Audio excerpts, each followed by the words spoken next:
யோசிப்பு எல்லோரும் எப்படி இருக்கீங்க? நல்லா இருக்கேன் நினைக்கிறேன். நான் நல்லா இருக்கேன். ஸோ இன்றைக்கி நம்ம சேனல் என்ன வீடியோன்னு பார்த்தீங்கன்னா, அதுக்கு முன்னாடி சேனல் எவ்வளோ ஆடியோ எனக்கு இந்த வாட்டி ஆடியோ எவ்வளோ கிளியர் ஆகுன்னு தெரில. ஆடியோ கொஞ்சம் லைட்டாக இருந்தால் மன்னிச்சுக்கிறோங்க. அதாங்க ஆடியோ எவ்வளோ கிளியராக இருந்தால அப்படி கொஞ்சம் அட்ஜஸ்ட் பண்ணிக்கிறேங்க. ஸோ அதுக்கு முன்னாடி யூஎஸ்எப்னா அவங்க எல்லாருக்கும் தெரியும், அன்லக் சீமோன் ஃபேமிலி. வீடியோ இருக்கனால எவ்வளோ குவாலிட்டி, வீடியோவோட குவாலிட்டிலாம் எப்படி இருக்குன்னு எனக்கு தெரியலை. ஸோ பார்க்குறவங்களுக்கு தான் தெரியும்.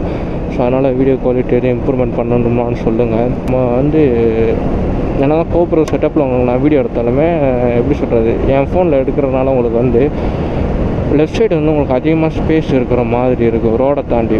ரைட் சைடு பார்த்தா உங்களுக்கு ரோடு அது அதிகமாக கவர் ஆகும். அது ஏன்னு பார்த்தீங்கன்னா என் ஃபோன் கேமரா சென்டராக இருக்கும். நம்ம பழைய போக்கோ ஃபோனு, அப்புறம் ரெட்மி ஃபோன் பண்ணி தெரியும். நான் இருங்க என் ஃபோனோட உங்களுக்கு நான் எடுத்து காட்டுறேன்.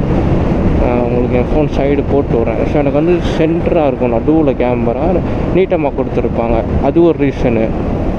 அதுக்கப்புறம் இன்னொரு ரீசன் என்னென்னு பார்த்தீங்கன்னா, என் ஃபோனில் பவர் பட்டனு, அதுக்கப்புறம் என்ன சொல்கிறது, எல்லாம் டக்குன்னு கொஞ்சம் ஒட்டி வந்துடும். நம்ம மொபைல் மாற்ற அடாப்டர்கிட்டே இருக்கிறனால என்னால் சென்டராக வச்சு வீடியோ எடுக்க முடியாது. அப்படி நான் ஃபோனை சென்டராக வச்சேன்னா ஃபோன் ஆஃப் ஆகிரும். ஸோ அது ஒன்று இருக்குது. ஸோ அதனால தான் நான் உங்களுக்கு லெஃப்ட் சைடு அதிகமாக ஸ்பேஸ் இருக்க மாதிரி காட்டுவேன். அதே மாதிரி எனக்கு இன்னொன்று என்னென்னா, நான் ரைட் சைடில் ஸ்பேஸ் காட்டுறது எனக்கு ரைட் ஹேண்டோட எனக்கு லெஃப்ட்டு இதுதான் நான் அதிகமாக யூஸ் பண்ணுவேன். ஸோ மைக்கு ஃபிக்ஸ் பண்ணிக்கிறதுனால நம்மளுக்கு ரைட் இதுக்கிட்ட மைக் ரைட்டாக அந்த இதுக்கிட்ட ஒரு மாதிரி இருக்குது. இப்போ நீங்கள் நார்மலாக ஹெல்மெட் போட்டு அனுப்பி ஓட்டுறப்ப ஏதாச்சும் ஒன்று ஹெல்மெட்டுக்குள்ள வச்சு க்ளோஸ் பண்ணிங்கன்னா அதுதான் உங்களுக்கு டிஸ்டர்பன்ஸாக இருக்கும், போக தெரியாது. ஸோ அதனால் நான் மைக் ரைட் சைடு வச்சுட்டேன் ஆடியோ எல்லாத்துக்குமே. பெரிய டிரைவராக இருப்பாரோ, டக்குன்னு வளர்ச்சிட்டாரு. ஓட்டைக்கு லைஸ் எடுக்கிறாங்கப்பா, குட்டியான லாரி ஓட்டுறாங்களா. நம்ம தான் பைக்கில் இருக்கிறதுக்கு இது பண்ணிகிட்ருக்கோம்.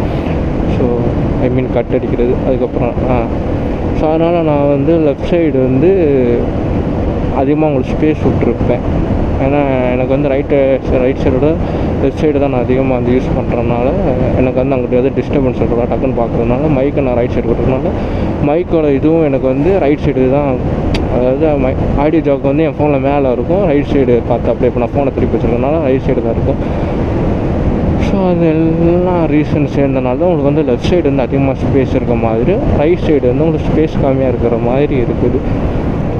ஸோ நான் அதுக்கான விளக்கத்தை நான் இந்த வீடியோவில் சொல்லிட்டேன். ஸோ மறுபடியும் யாரும் கேட்காதீர்கள், கேட்டும் புண்படுத்தாதீர்கள். நம்ம கூடிய சீக்கிரம் கேமரா இதெல்லாம் வாங்க ட்ரை பண்ணோம். அப்படி சொல்லிட்டு அட்ஜஸ்ட் பண்ணிக்கிறோங்க.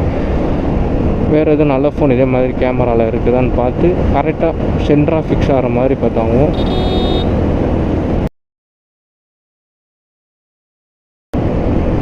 வண்டி ஒரு 60 டே போகுது, போகும் 60 டே க்ரூஸ் பண்ணிக்கிட்டே போகும். அதே மாதிரி பெரிய பைக்லாம் லாங் ரைடு போகலாமான்னு கேட்டிங்கன்னா சீரியஸாக போகலாம் கைஸ்.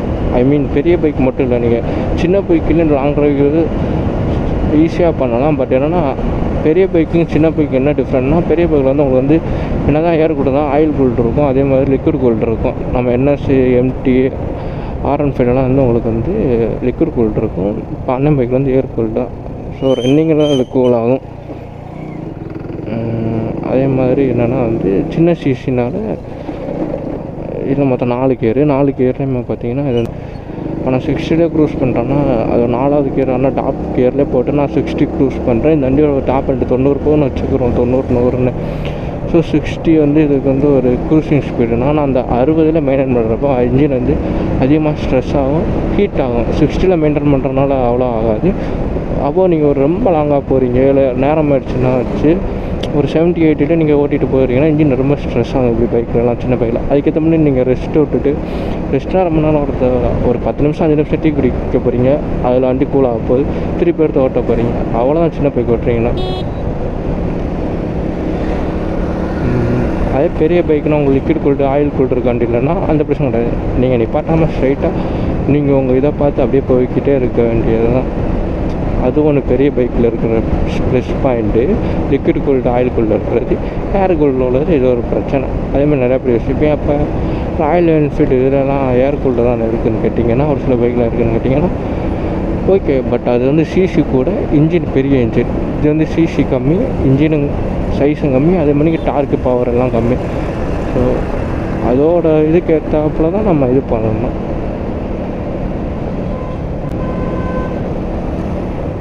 போராடே இவ்வளோ இடம் விட்டுட்டு எனக்கு திருப்பி அரண் அடிக்கிறேன்.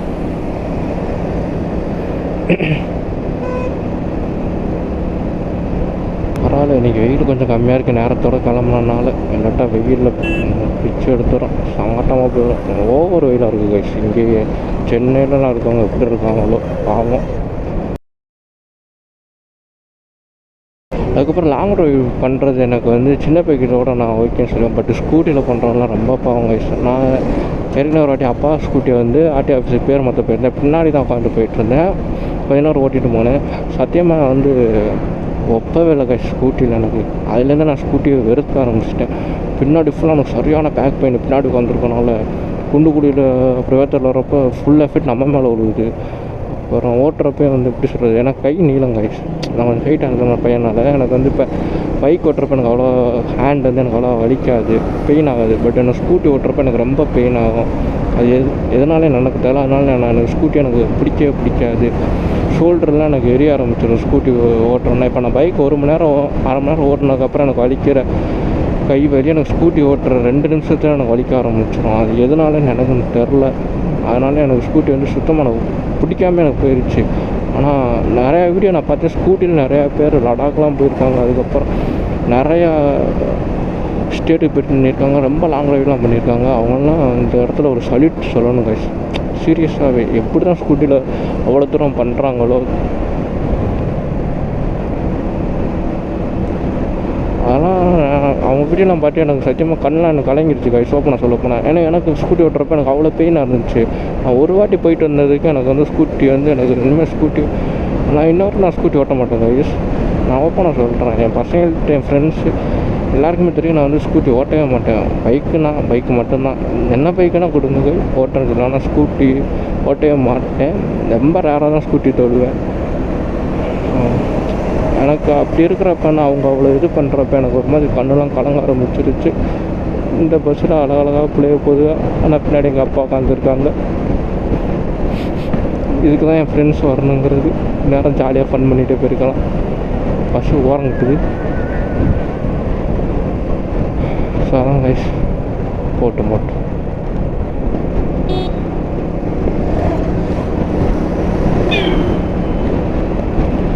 ஸோ ஸ்கூட்டியில் ரைட் பண்ணுற எல்லாருக்குமே என்னுடைய சல்யூட். ஸோ உங்களை நினைக்கிறப்பலாம் எனக்கு ரொம்ப பெருமையாக இருக்குது. நீங்கள் மேல் வளர என்னோடய வாழ்க்கை. அதே நிறைய பேர் ஸ்கூட்டியில் வரலாம் இருப்பீங்க. அவங்க எல்லாருக்குமே வந்து இந்த நேரத்தில் நான் வந்து பெருமைப்படுறவங்க எல்லாருமே நான் சீரியஸாக சொல்கிறேன். என்னடா ஒரு பைக்கில் வர வந்துட்டு ஸ்கூட்டியும் பைக்கும் ஒன்று தான் கைஸ். நான் என்ன சொல்ல வரேன்னா, ஒரு பைக்கில் வர இருந்துட்டு நான் ஸ்கூட்டி ஓட்ட மாட்டேங்கிறேன். அது என்னோடய ரீசன் இது. எனக்கு வந்து ஸ்கூட்டி ஓட்டினா எனக்கு வந்து எனக்கு வந்து ஹேண்டு பேக்கு எல்லாமே எனக்கு ஸ்கூட்டி ஓட்டினாலும் எனக்கு வந்து எனக்கு உடம்புல வலி ரொம்ப. எனக்கு வந்து நார்மலாகவே எனக்கு வந்து முதுகு எனக்கு ரொம்ப வலிக்கும். அதே மாதிரி பைக் ஓட்டுறப்பே எனக்கு வலிக்கும். பட் பைக் அரை மணி நேரம் 1 மணி நேரம் அப்புறம் தான் எனக்கு அந்த பெயின் இருக்கும். பட் எனக்கு அப்படி இருந்தாலும் எனக்கு பைக் மேலே உள்ள லவ்னால நான் ஓட்டிக்கிட்டு தான் இருப்பேன். பட் அது என்னால் ஸ்கூட்டியில் அவ்வளோ என்னால் கண்டினியூ பண்ண முடியாது. முடிஞ்சால் ட்ரை பண்ணலாம். பட் எனக்கு ஸ்கூட்டியில் எப்படி சொல்கிறது, எனக்கு அந்த 2 நிமிஷத்துக்கு எனக்கு அந்த வலி வந்துடும். ஸோ அதனால தான் நான் ஸ்கூட்டி ஓட்டாமல் இருக்கிறேன். அதுக்காக நான் ஸ்கூட்டியெல்லாம் குறையெல்லாம் சொல்ல மாட்டேன். ஏன்னா யூடியூப்பில் பார்த்து நான்லாம் அப்படி வெக்ஸாகி உட்காந்துட்டேன். ஏன்னா நம்மளுக்கு 2 நிமிஷத்தில் வழி எடுத்துடுது. இவங்களாம் எப்போ ஸ்கூட்டியில் எவ்வளோ லாங் பண்ணுறாங்க. சில பேர் கப்புள்ஸாகவும் பண்ணுறாங்க, சில பேர் சோலோவும் பண்ணுறாங்க, இப்போ டீமாகவும் பண்ணுறாங்க.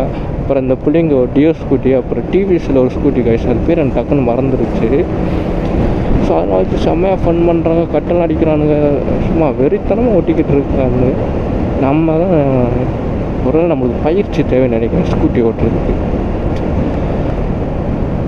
இந்த வீடியோ பார்க்குற யாருக்காச்சும் ஸ்கூட்டி நல்லா ஓட்ட தெரியும், பெரிய பிள்ளைங்க இருக்கிறீங்கன்னா, நல்லா எக்ஸ்பீரியன்ஸ் இருக்குன்னா கொஞ்சம் எனக்கு ஸ்கூட்டி ஓட்ட சொல்லித்தாங்க கைஸ், நம்ம கற்றுக்குடுவோம்.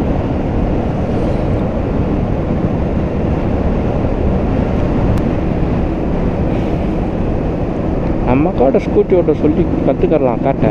ஆனால் அவளே நம்மள மாதிரி பைக்கு பைக்கும் அவளே வீட்டில் பைக்கு தான் வச்சுருக்கா.